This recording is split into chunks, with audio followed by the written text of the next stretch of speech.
2025年5月21號，香港終於立咗穩定幣條例草案，開始為法定貨幣支持嘅穩定幣發行人推出牌照制度。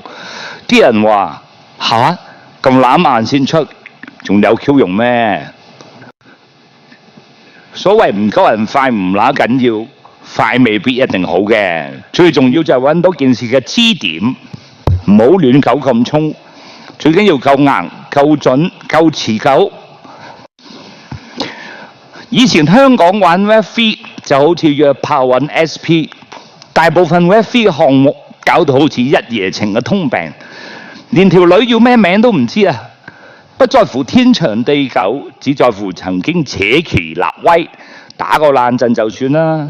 想發展多進一步，深入了解多少少，多以五官尚可，但三觀不全。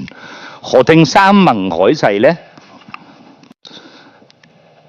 所以要先插入法規，才算真開波打真軍。香港立咗條例，即係同全世界講，你想玩穩定幣啊，唔再係靠 feel、靠牌照、靠法規、靠插入制度。就好似以前肥流開房唔帶套，靠彩數。而家唔好意思啦，先戴上頭盔，戴好套，蒙頭先入閘。有監管先有信任，有信任先有長情資金。急住意射，快冇高潮，要中得準同硬着地，才有穩定之實、長安之妙啊！穩定幣唔等於情趣玩具，而係長邊條約。穩定幣就係金融界嘅藏技，唔係你有幾快幾多下，而係你揾唔揾到對方嘅支點 ，hold 唔 hold 到尾。香港終於由情侶爆房搏長期飯票，升呢做到談婚論嫁式嘅契約，而穩定幣嘅條例就係呢段關係入邊第一張有承諾嘅床單。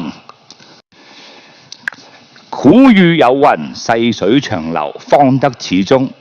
結果開花，埋街飲井水，玩得開，收得穩，仲要走得正。香港人終於識得唔止做情人，開始識得做老公啦。多謝閱讀，鹹中得道。